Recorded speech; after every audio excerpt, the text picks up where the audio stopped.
आत्मा 16 सोमवार व्रत कथा।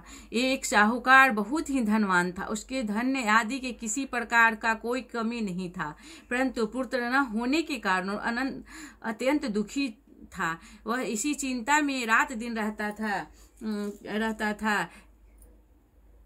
कि और पूजा किया करता था कि सायकाल में शिवजी के मंदिर में जाकर दीप जलाया करता था। इसी भक्ति भाव को देखकर एक समय श्री पार्वती जी ने शिवजी महाराज से कहा कि हे महाराज, यह साहूकार आपका अत्यंत भक्त है और सदैव आपका व्रत और पूजन बड़ी श्रद्धा से करता है। अंत में इसकी मनोकामना पूर्ण करनी चाहिए। शिव जी ने कहा, ही पार्वती जी, यह संसार कर्म क्षेत्र है। जैसे किसान खेत में जैसा बीज बोता है वैसा ही फल काटता है, उसी तरह इस संसार में जो जैसा कर्म करता है वैसे ही फल भोगते हैं। पार्वती जी के अत्यंत आग्रह से कहा कि महाराज, जब यह आपका ऐसा भक्त है और यदि इसके किसी प्रकार की कोई दुख है तो उसका अवश्य दूर करना चाहिए, क्योंकि आप तो सदैव अपने भक्तों पर दया करते हैं, उनके दुखों को दूर करते हैं। यदि आप ऐसा नहीं करेंगे तो मनुष्य क्यों आपकी सेवा व्रत पूजन करेगा। पार्वती जी का ऐसा आग्रह देख शिव जी महाराज प्रसन्न होकर कहने लगे, हे पार्वती, इसके कोई पुत्र नहीं है। इसकी पुत्र चिंता में यह अति दुखी रहता है।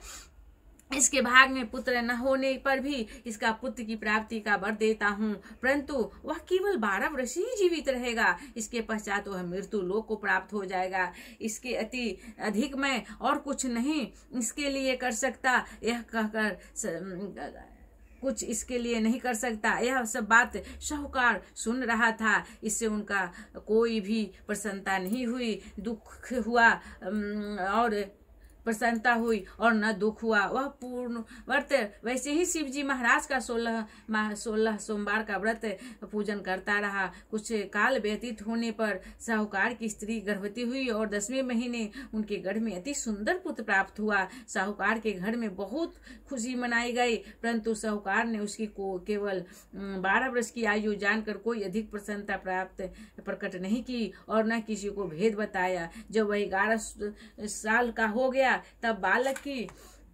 माता ने उसे पिता से उसके विवाह के लिए कहा, परंतु वह साहूकार कहने लगा, मैं अभी इसका विवाह नहीं करूंगा, काशी पढ़ने के लिए भेजूंगा। फिर उस साहूकार ने अपने साले अथवा बालक के मामा को बुलाकर उनके बहुत सा धन देकर कहा, तुम इस बालक को काशी जी पढ़ने के लिए ले जाओ और रास्ते में जो जिस शहर में जाओ वहां यज्ञ करते, दान देते तथा ब्राह्मण को भोजन कराते हुए जाओ।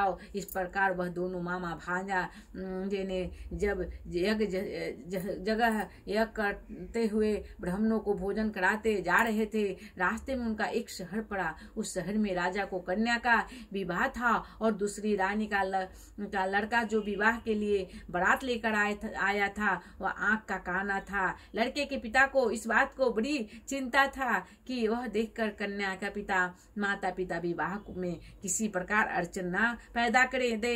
इस कारण जब उन्हें अति सुंदर सेठ को लड़का को देखा तो मन ही विचार किया, क्यों ना दरवाजा के समय इस लड़के से बड़ का काम कर लिया जाए। ऐसा विचार कर राजा ने उस लड़के को उसके मामा से कहा तो वह राजी हो गए और साहूकार के लड़के को स्नान आदि कराकर बड़ के कपड़े पहनाकर घोड़ी पर चढ़ाकर दरवाजे पर ले गए और शांति से सब कार्य हो गया। अब बड़ के पिता के सोचा यदि विवाह कार्य भी इसी लड़के से करा दिया जाए तो क्या बुराई है। ऐसा विचार कर उसने मामा को से यदि आप फेरो और कन्यादान का काम करा दे तो बड़ी कृपा होगी और इसके बदले में बहुत सारा धन देंगे। उन्होंने स्वीकार कर लिया और विवाह कार्य बहुत अच्छी तरह से हो गया। परंतु जिस समय लड़का जाने लगा तो राजकुमारी का चुंदरी के पल्ले पर लिख दिया कि तेरा विवाह तो मेरे साथ हुआ, परंतु जिस लड़का राजकुमार के साथ तुमको भेजे जाएंगे वह एक आंख का काना है और मैं काशी पढ़ने जा रहा हूँ। उस राजकुमारी ने जब अपनी चुंदरी पर ऐसा लिखा पाया तो उस राजकुमार के साथ जाने को इनकार कर दिया और कहा कि मेरा पति नहीं है, मेरा विवाह तो इसके साथ नहीं हुआ, वह तो काशी पढ़ने गया है।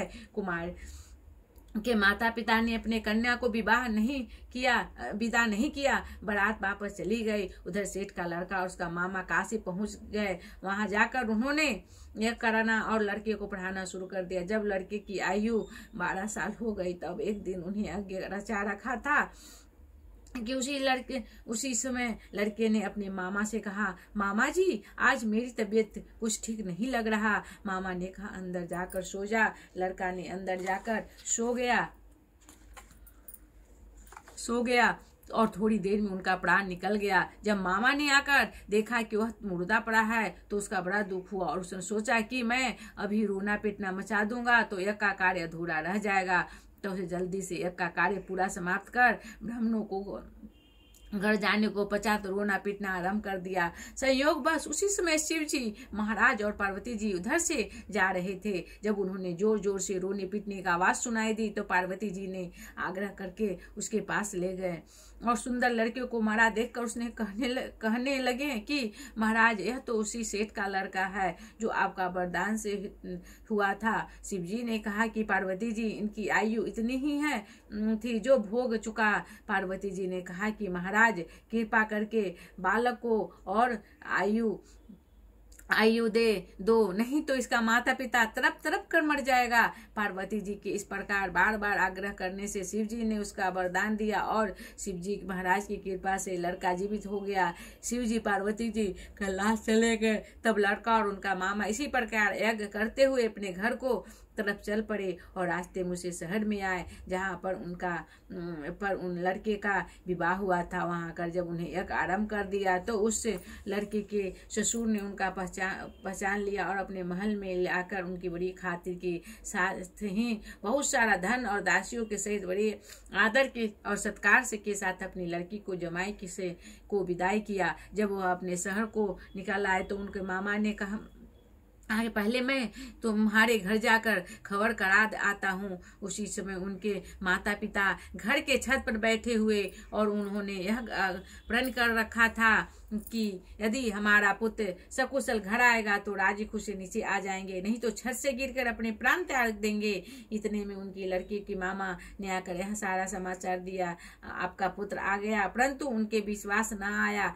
तब उसे मामा ने शपथ पूर्वक कहा कि आपका पुत्र अपनी स्त्री तथा बहुत सारा धन लेकर आया है। जो उसे सेठ ने बड़े आनंद से के साथ उनका स्वागत किया और बड़ी प्रसन्नता के साथ रहने लगे। इसी प्रकार जो कोई भी सोमवार व्रत धारण करता है तो इस कथा को पढ़ता है या सुनता है उनके दुख दूर होकर उनकी समस्त कामनाएं पूर्ण होती है। इस लोक में नाना प्रकार के सुख भोग अंत में सदाशिव के लोक को प्राप्त होते हैं। एक बार बोलिए शंकर भगवान की जय, माता पार्वती की जय, गणेश कार्तिकेय सुख सुंदरी मैया की जय।